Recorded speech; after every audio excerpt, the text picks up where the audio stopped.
வணக்கம் பிரியமானவர்களே, யூனிவர்சல் ஆலயம் தேவனுடைய ராஜ்யத்தின் கவலைப்படுவது நிறுத்துங்கள். இந்த நிகழ்ச்சிக்குள்ள வரவேற்கிறேன்.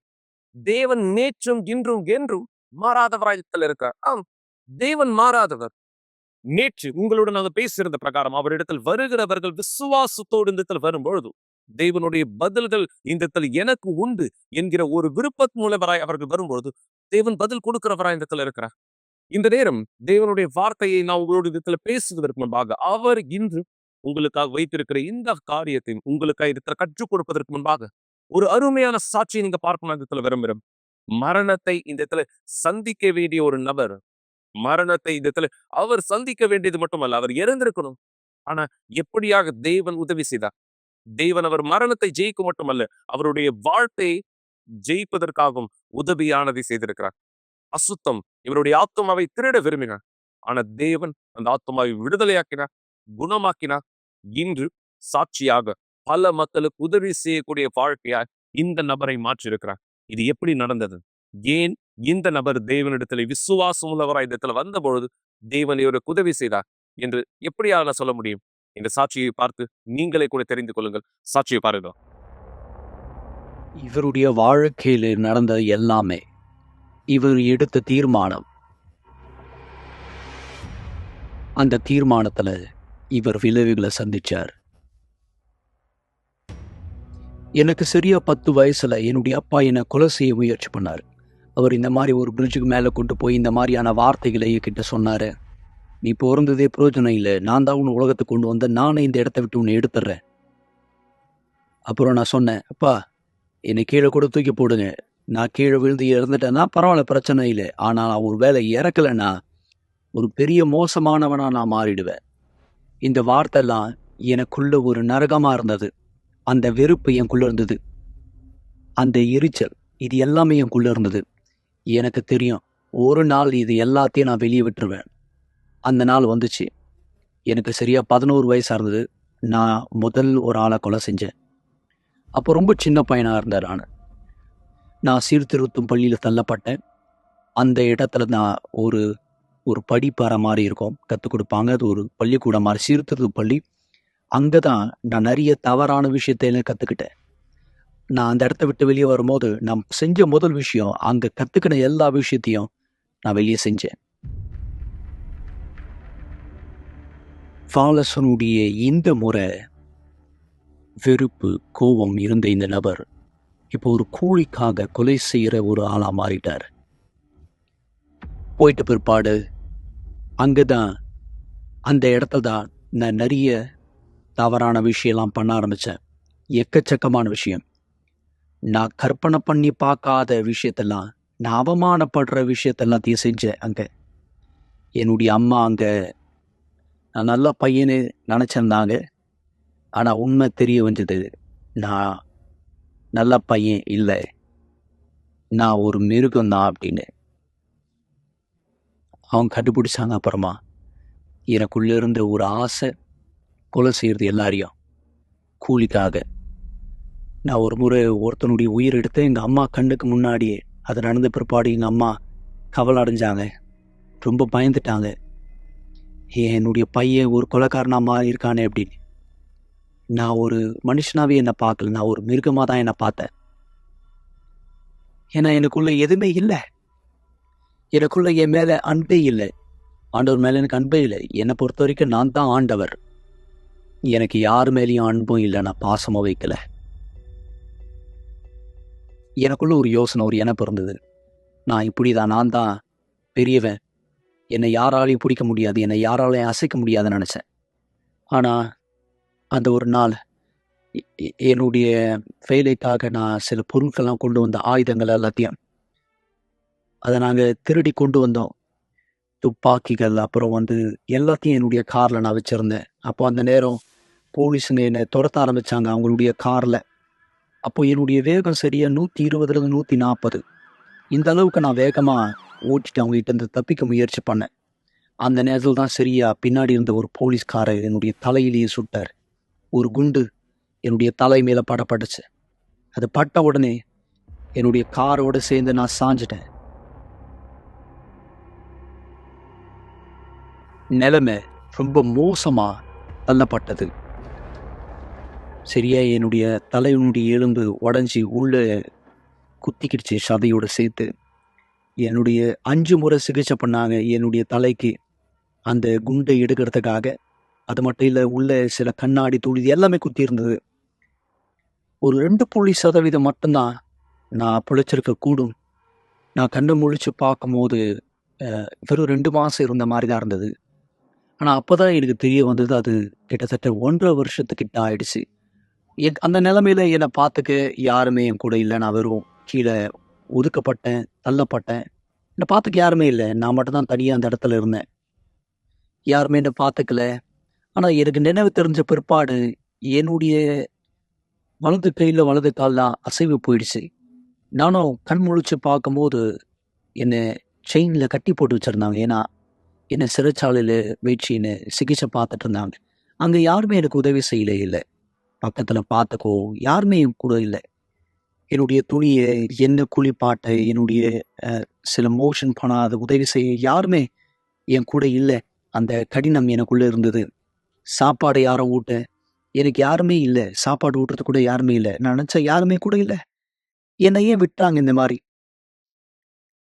இதே மாதிரி கொஞ்சம் வருஷமாக போச்சு. அதுக்கப்புறமா என்னுடைய கேஸ் கோர்ட்டில் வர ஆரம்பிச்சது. அந்த கோர்ட்டில் நடந்த கேஸ் மூலமாக நான் தண்டனை பெறப்பட்டேன். 35 வருஷம் என்னை ஜெயிலில் தள்ளினாங்க.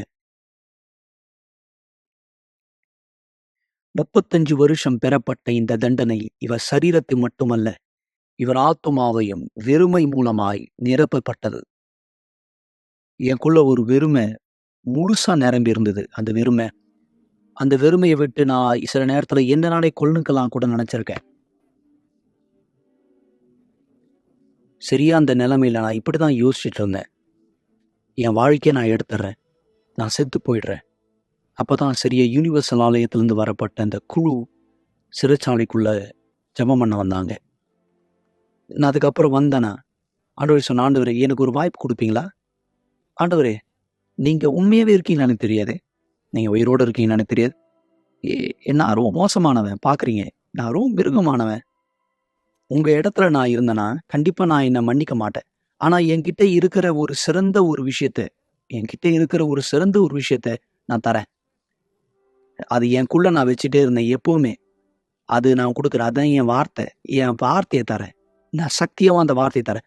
இந்த வார்த்தை எனக்குள்ள செஞ்சீங்கன்னா, நீங்க என்னுடைய வாழ்க்கையை மாத்தினீங்கன்னா, அந்த ஜெபம் செய்து முடிச்ச பிற்பாடு கொஞ்சம் கொஞ்சமா நான் பலமாக்கப்பட்டதை நான் உணர்ந்தேன். நான் நான் சொன்ன வார்த்தையை நான் நிறைவேற்றணும் அப்படின்ற ஒரு எண்ணம், ஒரு யோசனை எனக்குள்ள வர ஆரம்பிச்சது. அந்த இடத்துல நான் தேவனுடைய வார்த்தையை பெற்றுக்கொண்டேன், வேதாமத்தை. அந்த வார்த்தையை நான் சில இடத்துல படிப்பேன். படுத்துக்கும் போது நான் அந்த பைபிளை திறந்து பார்ப்பேன். இந்த பக்கம் சாயும் போது நான் அந்த பைபிளை எடுத்து பார்ப்பேன். வாலசன் பழைய வாழ்க்கையை விட்ட இந்த நபர் ஒரு மனமாறுதலை ஈர்ந்தார். அந்த மனமாற்றம் ஏற்பட்ட உடனே காலம் கடந்து செல்லும் போது இவர் இது எல்லாத்திலிருந்து மன்னிக்கப்பட்டார். நான் வந்த முதல் இடம் ஆலயம். நான் அந்த இடத்துலேருந்து வந்த முதல் இடம் சிறைச்சாலையிலேருந்து தேவனுடைய ஆலயம். நான் வீல் சேரில் தான் வந்தேன் சர்ச்சைக்கு. அதுக்கப்புறம் நான் பரிசுத்தாவியை சொன்னதை நான் கேள்விப்பட்டிருக்கேன். எனக்குள்ள சமாதானம் இருந்துச்சு. ஆனால் பரிசுத்தாவி யாருன்னு எனக்கு தெரியணும். அவர் யாருன்னு எனக்கு தெரியணும். அதுக்கப்புறமா தெரிஞ்சுக்க ஆரம்பித்தேன் பரிசுத்தாவி யார். அவர் தெரிஞ்ச பிற்பாடு நான் முடிவெடுத்தேன், இதுதான் எனக்கு வேணும், நான் போகிறேன், முன்னோக்கி போகிறேன். இரவு நேரத்தில் ஜெபம் பண்ணுவேன், இரவு நேரத்தில் எழுத்து ஜெபம் பண்ணுவேன். நான் சில வீட்டை விட்டு வெளியே போவேன். மழை நேரத்தில் மழையில் நனைஞ்சிக்கிட்டே ஜெபம் பண்ணிக்கிட்டே போவேன். நான் ஜெபத்தில் இப்படி சொல்லுவேன், ஆண்டவரே நான் வெறுமையாக இருக்கேன், எனக்குள்ளே நான் உங்களை பார்க்கணும், எனக்குள்ளே உங்கள் ஆவி தேவை. அதுக்கப்புறமா தான் இஸ்ரவேல் சிறப்பு நிகழ்ச்சி வந்தது. நான் அந்த இஸ்ரவேல் சிறப்பு நிகழ்ச்சியில் என்னை தூக்கி நான் அதில் வச்ச முழுமையா நான் சொன்ன, ஆண்டவர் நான் ஏற்றுக்க மாட்டேன். நான் உங்கள் வீட்டில் இருக்கேன், உன்னுடைய ஆலயத்தில் இருக்கேன். உன்னுடைய ஆவி இல்லாமல் நான் எப்படி உயிர் வாழ்றது? எல்லாத்தையும் கொடுக்குறேன், நான் எல்லாத்தையும் கொடுக்குறேன். நீங்கள் எல்லாத்தையும் கொடுங்க, உங்கள் ஆவி எனக்கு கொடுங்க. நான் எல்லாத்தையும் கொடுத்தேன். அந்த சிறப்பு நிகழ்ச்சி நான் பீடத்து மேலே ஏறினேன்.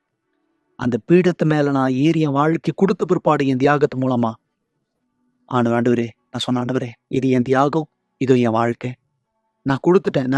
நான் நேர்மையா வாழ்க்கை கொடுத்தேன், உண்மையா. ஆண்டவரே நான் பிரோஜனம் இல்லை எனக்கு தெரியும், ஆனா நான் உங்களை வெளிப்பட விரும்புறேன். நான் உன்னோடு இணைஞ்சு நான் உன்னுடைய வேலையை செய்ய விரும்புறேன். அந்த நேரம் எனக்குள்ள ஒரு சமாதானம் இருந்தது. அது ஒரு சாதாரணமான உணர்ச்சி இல்லை. அது உணர்ச்சி இல்லை. நான் என் வாழ்க்கையிலே உணராத ஒரு விஷயம் அந்த நேரம். பரிசுத்த ஆவி எனக்குள்ள வந்த உடனே நான் ரொம்ப சின்னவரா இருந்த ஒரு ஆளா இருந்தேன். ஆனா அவர் எனக்குள்ள வந்த பிற்பாடு என்னுடைய ஆத்துமா நிரப்பப்பட்டது. அவர் சொன்னார், நான் உன்னோடு இருக்கேன். என்னுடைய மகனே, நான் உன்னோடு இருக்கேன் அப்படின்னு சொன்ன உடனே நான் சொன்னேன், நன்றி என் தகப்பனே. வார்த்தை தரப்பட்டது. அவர் வார்த்தை கொடுக்கப்பட்டது. இவருக்குள்ளே ஒரு மாற்றம் ஏற்பட்டு மரிக்க போக வேண்டிய நிலைமையில் இருக்கிற ஒரு நபர் இப்போ தேவனோடு உயிர் வாழ்ந்து கொண்டிருக்கிறார். ஆண்டவர் என்னுடைய எல்லா வாழ்க்கையும் மாத்திட்டார். ஆண்டவர் நான் வெறும் ஒரு வார்த்தை தான் கொடுத்த ஆண்டவர் என்னுடைய பாதி உருவாக்கிட்டார். இப்போ நான் கல்யாணம் பண்ணியிருக்கப்பட்டிருக்கேன். தேவன் ஒரு நல்ல மனுஷன் கொடுத்துருக்கார். தேவனுடைய மனுஷன் இப்போ நான் ஒரு தகப்பனா இருக்கேன். என்னுடைய திருமண வாழ்க்கை ஆஸ்வாதமா இருக்கு. இன்னைக்கு என்னுடைய அம்மா என் மேல சந்தோஷப்படுறாங்க. என்னுடைய அப்பா, முன்னாடி நான் கொலை செய்யலாம்னு நினைச்ச என்னுடைய அப்பா என் கூட நல்ல உறவில் இருக்கார். இப்போ நான் வெளியே போய் நான் முன்னாடி வெளியே செல்லும் போது உயிரை எடுக்க வெளியே செல்வேன். ஆனால் இந்த நேரம் உயிரை காப்பாற்ற வெளியே செல்றேன். மருத்துவர்கள் என்கிட்ட சொன்னாங்க, எனக்கு சரியா உணர்வு இருக்காது, என் வாழ்க்கை நல்லா நடத்தி போக முடியாது. ஆனால் இதெல்லாத்தையும் நான் யோசிச்சு பார்க்கல. மருத்துவர் சொன்ன இந்த பகுதி, இந்த கை கால் மட்டும் தான் இருக்கும், அசைக்க முடியும் அப்படின்னு சொன்னாங்க. ஆனால் இதெல்லாம் எனக்கு தேவையில்லை. பாதி தலை கூட எனக்கு இருந்திருக்கலாம். ஆனால் என்னுடைய எல்லாத்தையும் நான் அவர்கிட்ட கொடுத்துட்டேன். என் முழுசை நான் அவர்கிட்ட கொடுத்துட்டேன். நான் என் வார்த்தையை அவர்கிட்ட கொடுத்து காப்பாற்றிட்டு இருக்கேன். அவர் இந்த நாள் வரைக்கும் அவர் வார்த்தையை நிறைவேற்றிட்டு இருக்காரு என்னுடைய வாழ்க்கையில. நல்ல மக்களே, நான் சொன்ன சரியா இல்லையா? நீங்க தேவனிடத்திற்கு விசுவாசம் உள்ளவரா இந்த இடத்துல வரும்போது தேவன் உங்களுக்கு உதவி செய்கிறவரா இருக்கிறார். எனவே இந்த தொலைபேசி எண்களை குறித்துக் கொள்ளுங்கள். நீங்க எங்களுக்கு இந்த இடத்துல உதவியானதை பெற்றுக்கொள்ள விரும்புகிறீர்களானா, தேவனுடைய வார்த்தையிலே, தேவனுடைய வழிகளிலே நீங்கள் இந்த உதவியானதை பெற்றுக்கொள்ள முடியும்.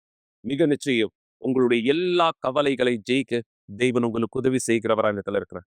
இன்று அருமையான விசுவாசத்தினுடைய கூட்டத்தில் இவர்கள் இணைந்திருந்தும் பல மக்கள் தேவனுடைய விடுதலை பெற்றார்கள். அசுத்தங்கள் இந்த இடத்துல வெளியே துரத்தப்பட்டது. வியாதியஸ்தர்கள் சொஸ்தமானார்கள். உங்களுக்கும் உங்களுடைய குடும்பத்தாருக்கும் அதே உதவி தேவன் செய்யணும்னு விரும்புகிறேன்.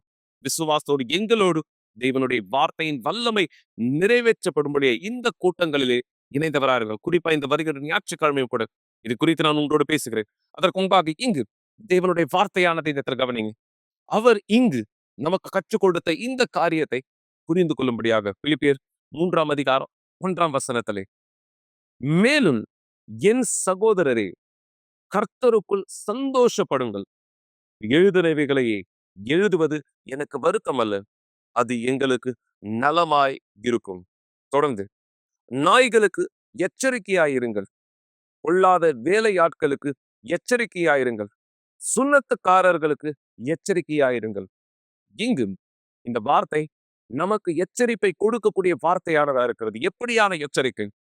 நீங்க இந்த இடத்துல இந்த வார்த்தையில தெளிவா கேட்டது போல, நாய்களுக்கு எச்சரிக்கையா இந்த இடத்தில் இருங்கள். மேலும் தேவனிடத்தில் சொல்ற பிரகாரமாக பொல்லாத வேலை ஆட்களுக்கு எச்சரிக்கையானவரா இருங்கள். 3வது, சுண்ணத்துக்காரர்களுக்கு எச்சரிக்கையா இருங்கள். யார் இந்த சுண்ணத்துக்காரர்? குழப்பத்தை உண்டு பண்ணுகிறவர்கள்.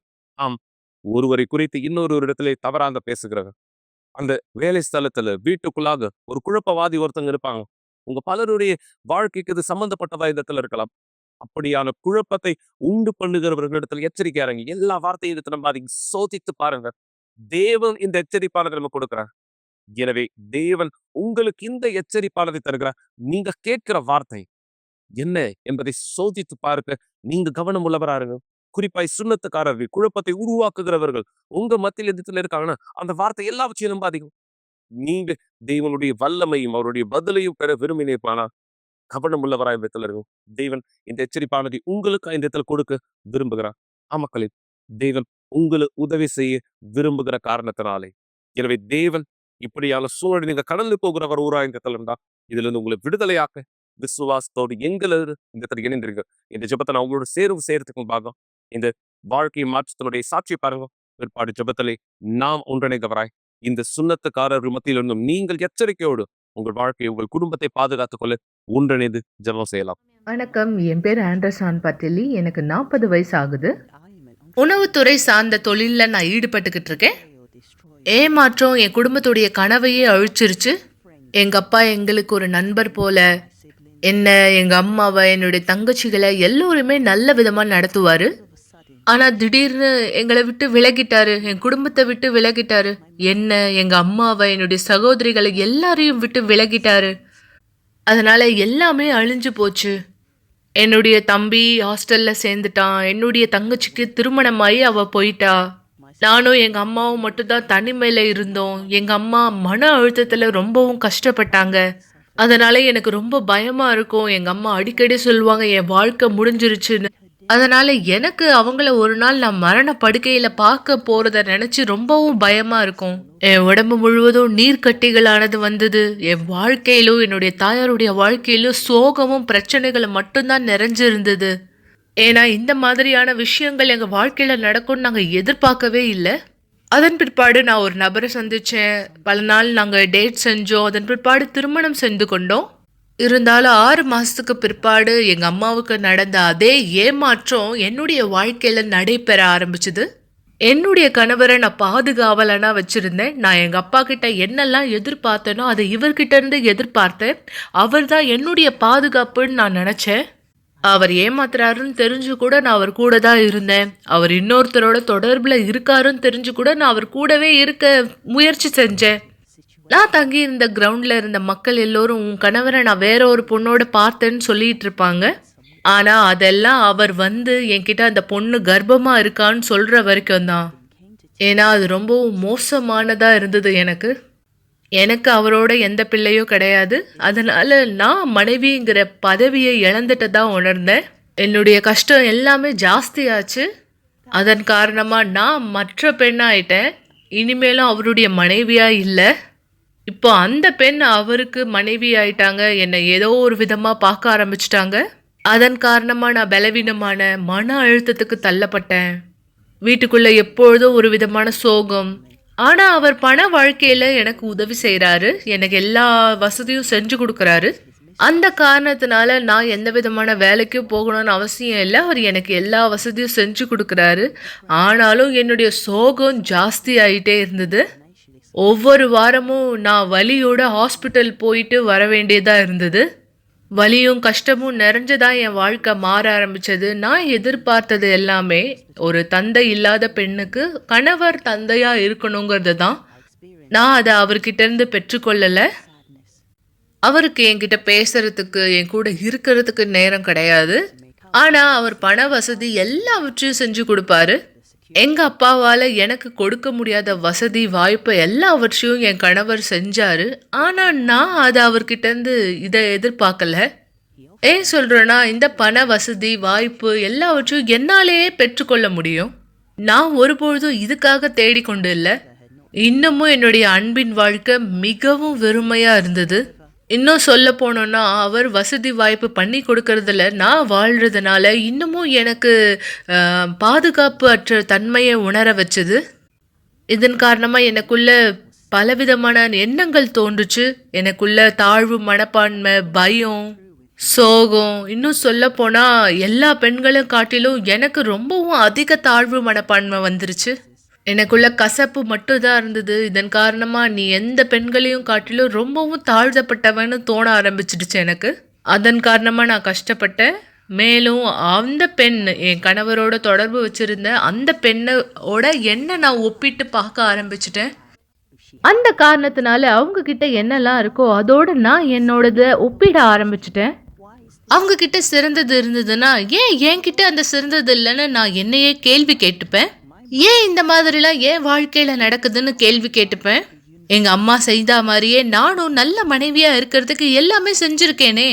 இந்த மாதிரியாக தான் நான் யூனிவர்சல் ஆலயத்துக்குள்ளாக வந்த முழுமையான ஏமாற்றத்துடனும் தாழ்வு மனப்பான்மைகளுடனும், என் திருமணத்துல ஏமாற்றத்தினாலையும் பலவிதமான சோகங்களினாலையும், என்னதான் நான் தேவனுடைய வார்த்தையை கேட்டுக்கொண்டிருந்தாலும் என்னுடைய விருப்பத்தை தான் நான் செஞ்சு கொண்டிருந்தேன். ஏன்னா என்னுடைய திருமணத்தை நான் பாதுகாக்க விரும்பினேன். என்னுடைய கணவர் என் கூடவே இருக்கணும்னு நான் நினைச்சேன். நான் இந்த இடத்துல இருக்கேன், அந்த காரணத்தினால என்னுடைய பிரச்சனைகள் தீர்க்கப்படும்னு நினைச்சேன். மேலும் நான் கூட்டத்துக்கு வரும்பொழுதெல்லாம் பரிசுத்த ஆவியை குறித்து கேள்விப்பட்டிருக்கேன். வேதகமத்துல கூட இது சொல்லப்பட்டிருக்கு, பரிசுத்த ஆவியானவர் நம் மீது வரும்பொழுது பலத்தையும் வல்லமையும் பெற்றுக்கொள்வீர்கள் என்று. எனக்கு இந்த வல்லமை வேணும். அதுக்காக நான் அதை போராடிக்கிட்டு இருந்தேன் பெறத்துக்கு. அவர் எனக்குள்ளாக பெற்றுக்கொள்ளணும்னா நான் என்னுடைய சொந்த விருப்பத்தை மறுதளிக்கணும். நான் என்ன விரும்புறேனோ அது கிடையாது, அவர் விரும்புறது. அதனால எனக்குள்ளாக இருந்த அதிர்ச்சிகள்ல இருந்து நான் விடுதலையாக்கப்பட்டேன். என்னோட பாதுகாப்பற்ற தன்மை, மற்றவங்களோட என்னை ஒப்பிட்டு பார்க்கறத நிறுத்தினேன். நான் புரிஞ்சுக்கிட்டேன், மேலும் கற்றுக்கொண்டேன் தேவனுக்கு நான் மதிப்பு மிக்க பெண்ணா இருக்கேன்னு. அந்த நாள்ல இருந்து நான் என்னோட யாரையும் ஒப்பிட்டு பார்க்கறது கிடையாது. இந்த திருமணத்துல பல வருடம் நான் கஷ்டப்பட்டேன். என்னுடைய கணவர் ஒருபொழுதும் என்னுடைய தேவனா இருக்கக்கூடாதுங்கிறத நான் புரிஞ்சுக்கிட்டேன். ஏன்னா அவரால் இந்த பாத்திரத்தை முழுமையா செய்யவே முடியாது. இந்த காரணத்தினால என்னுடைய திருமணத்திலையும் என்னுடைய வாழ்க்கையிலும் பல பகுதி பாதிக்கப்பட்டது. அதனால நான் ரொம்பவும் சோகமானேன். அந்த தருணத்துல தான் நான் என் கணவர்கிட்ட விவாகரத்து கேட்டேன். அதன் மூலமா என்னுடைய பண வாழ்க்கையில பாதிப்பு ஏற்பட்டது. நான் எல்லாவற்றையும் இழந்தேன். இருந்தாலும் நான் அதை குறித்தெல்லாம் கவலைப்படல. நான் எல்லாவற்றையும் பின்பாக தள்ளுனேன். ஏன்னா எனக்கு பரிசுத்த ஆவியானவர் மட்டும்தான் தேவையா இருந்தது. அதனால நாங்க சீக்கிரமா விவாகரத்தை பெற்றுக்கொண்டோம். அதன் பிற்பாடு என் வாழ்க்கையில நான் முன்னோக்கி செல்ல ஆரம்பிச்சேன். என்னுடைய விவாகரத்துக்கு பிற்பாடு நான் தேவனிடத்துல எல்லாவற்றையும் அர்ப்பணிக்க தீர்மானிச்சேன். அதற்கான முதல் படி தண்ணீர்ல ஞானஸ்தானம் எடுக்கிறது. என்னுடைய தயார்படுத்துதலா நான் தண்ணீர்ல ஞானஸ்தானத்தை பெற்றுக்கொண்ட தேவனுடைய ஊழியத்தை செய்யறதுக்கு என்ன தயார்படுத்தி கொண்ட. எனக்குள்ளாக இருந்த அதிர்ச்சிகள், பயங்கள், சோகங்கள்ல இருந்து நான் விடுதலையாக்கப்பட்டேன். மேலும் தாழ்வு மனப்பான்மை, பாதுகாப்பற்ற தன்மை, இதுல இருந்தும் வெளியே வந்தேன். மேலும் நான் புரிஞ்சுக்கிட்டேன் எனக்கு தேவனுக்கு முன்னாடி மதிப்பானது இருக்குன்னு. நான் அதிகமா தேவனுடைய பரிசுத்த ஆவியானவரை பெற்றுக்கொள்ளணும் மட்டும்தான் விரும்பினேன். ஏன்னா எனக்கு அந்த வல்லமை எனக்குள்ளாக வரணும். இது வரைக்கும் நான் உணராத இந்த வல்லமை எனக்குள்ளாக வரும்பொழுது அது எப்படி இருக்கும்னு நான் தெரிஞ்சுக்கணும். அந்த நாள் கடைசியாக வந்தது. அது ஒரு ஞாயிற்றுக்கிழமை காலை. நான் அவரை தேடிக்கொண்டிருந்தேன். எனக்கு அந்த உறுதி இருந்தது, இன்னைக்கு நான் அவரோட ஒரு அனுபவத்தை ஏற்படுத்திட்டு தான் இங்கிருந்து போகணும்னு. அந்த காலை வேளை நான் அவரை தேடிக்கிட்டு இருந்தேன். நான் உன் கூட இருக்கேங்கிற சத்தம், அவர் பேசின சத்தம் எனக்கு கேட்டுச்சு. இது ரொம்பவும் பலமான காரியமா இருந்தது. இது ரொம்பவும் சந்தோஷமான விஷயம். இந்த வல்லமை எனக்கு மீதாக வந்தது. என்னுடைய வாழ்க்கையில ஒருபொழுதும் நான் உணராத இந்த சந்தோஷத்தை அந்த நாள்ல பெற்றுக்கொண்ட என் மீதாக அந்த சந்தோஷமானது வந்தது. எனக்குள்ளாக இந்த வல்லமை இருக்குங்கிற உறுதியை நான் பெற்றுக்கொண்டேன். அதன் காரணமா என் வாழ்க்கையில எல்லாமே மாற தொடங்குச்சு. முன்னாடி நான் அதிர்ச்சியிலும் ஆழ்ந்த சோகத்திலையும் இருந்தேன். இப்போ எனக்குள்ள சமாதானம் இருக்கு. இந்த சமாதானத்தை நான் எதோடையும் ஒப்பிட முடியாது, எதோடையும் ஒப்பிடவே முடியாது. முன்னாடி என் கணவர் கொடுத்த பண வசதி வாய்ப்பு அது கூட இப்போ என்கிட்ட இருக்கிற இந்த சமாதானத்தோட ஒப்பிடவே முடியாது. இது எப்படி இருக்குன்னா, என்னுடைய முற்காலம், அதாவது எனக்கு முன்னாடி நடந்த எல்லாமே அழிஞ்சிச்சு. சில நேரத்தில் நான் நினைவு கூர்ந்து பார்க்க வேண்டியதா இருக்கு எனக்கு முன்னாடி என்ன நடந்ததுன்னு. ஏன்னா எனக்குள்ளாக இருக்கிற இந்த சமாதானத்தினால நான் எல்லாவற்றையும் மறந்து சந்தோஷமான ஒரு வாழ்க்கையை நாடிக்கிட்டு இருக்கேன். எனக்குள்ள சந்தோஷம், சமாதானமானது இருக்கு. நான் இன்னும் வாழணும்னு நினைக்கிறேன். இன்னைக்கு எனக்கு எந்த விதமான வலி இல்லை, கஷ்டங்கள் இல்லை. எனக்கு போராட்டங்கள் இருக்கு. நான் போராட்டங்களை ஒவ்வொரு நாளும் சந்திக்கிறேன். ஆனா எப்பொழுதும் தேவன் எனக்கு தன்னுடைய வல்லமையினால கற்றுக் கொடுக்கிறாரு. நான் இன்னொரு திருமணம் செய்து கொண்டேன். நாங்க இருவருமே சேர்ந்து தேவனுடைய ஊழியத்தை செய்து கொண்டிருக்கோம். அவர் ஆசிர்வதிக்கப்பட்ட ஆண், தேவனுடைய மனுஷனா இருக்காரு. என்னை மரியாதையோட நடத்துறாரு. என்னால பார்க்க முடியுது அவர் எதெல்லாம் செய்யறாரோ அது என்ன சந்தோஷப்படுத்துது. நான் ஒரு பொழுதும் கற்பனை செஞ்சு பார்க்காத ஆசிர்வதிக்கப்பட்ட பையன் எனக்கு இன்னைக்கு இருக்கான். நானும் என் கணவரும் ஊழியக்கார குழுவில் இருக்கோம். நானும் சிபிசியில் இருக்கேன், சில்ட்ரன் பைபிளிக்கல் சென்டரில் குரூப்பில் இருக்கேன். முன்பாக என் வாழ்க்கையில் ஏமாற்றம் என்னுடைய திருமணத்தையும் என்னுடைய வாழ்க்கையும் அழிச்சுது. ஆனால் இப்போ பரிசுத்த ஆவியானவர் என் வாழ்க்கையும் என்னையும் புதுசாக்கியிருக்காரு. இன்னைக்கு அவர் என்னை சந்தோஷமான பெண்ணாக்கியிருக்காரு. என்னை முழுமை அடைய செஞ்சிருக்காரு. ஒரு மனுஷங்கிட்ட இருந்து நான் எதிர்பார்த்த எல்லாமே பரிசுத்த ஆவியானவர் எனக்கு தந்திருக்காரு. அவர் இல்லாம வாழ்றது கூடாத காரியமா இருக்குன்னு நான் உணர்ந்துட்டேன்.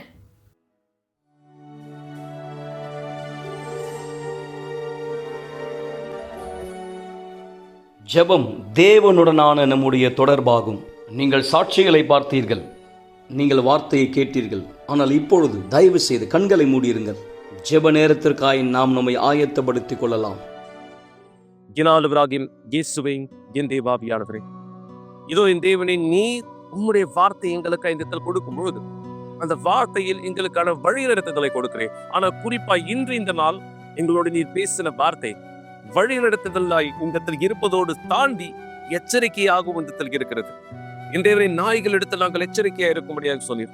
கொள்ளாத வேலையாட்கள் இடத்துல எச்சரிக்கையா இருக்கும்படியாக சொன்னீர். மேலும் சுண்ணத்துக்காரர்கள் இடத்துல எச்சரிக்கையா இருக்கும்படியாக சொல்கிறேன்.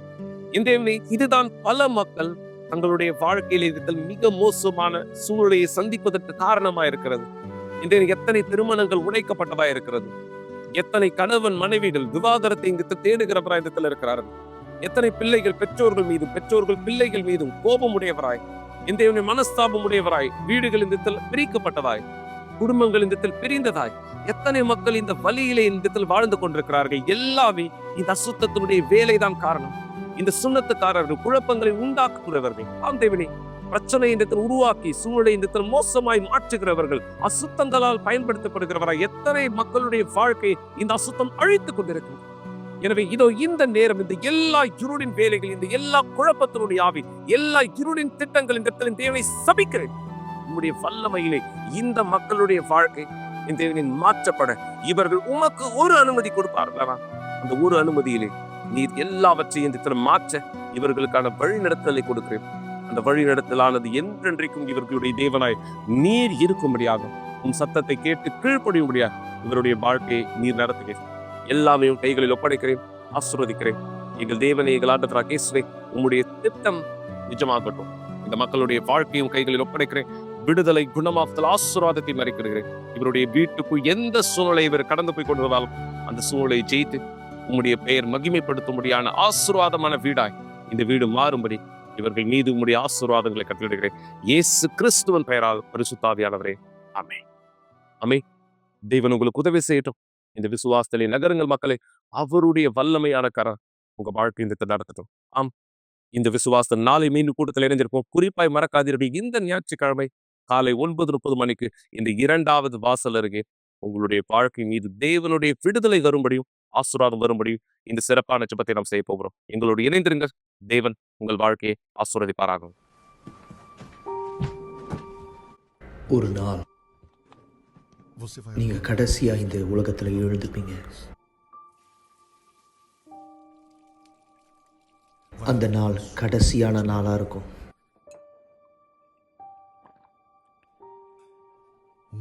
கடைசியா ஒரு முறை நீங்க காலை உணவை சாப்பிடுவீங்க.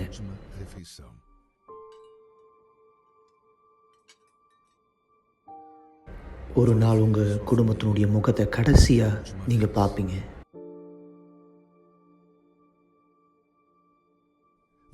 உங்களுடைய கடைசியான வார்த்தையை சொல்லுவீங்க. உங்களுடைய கண்கள் கடைசியா ஒரு முறை சிமிட்டும்.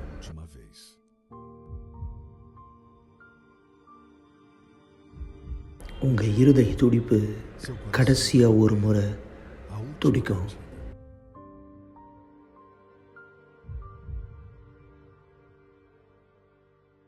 நீங்க கடைசியா ஒரு முறை மூச்சை இழுத்து விடுவீங்க.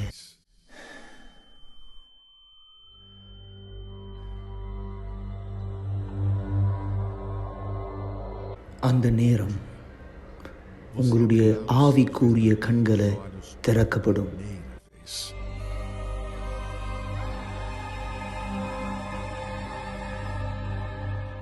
அந்த நேரத்தில் நீங்க புரிஞ்சுப்பீங்க எந்த அளவுக்கு உங்களுடைய ஆத்மா உண்மையானது அப்படின்னு.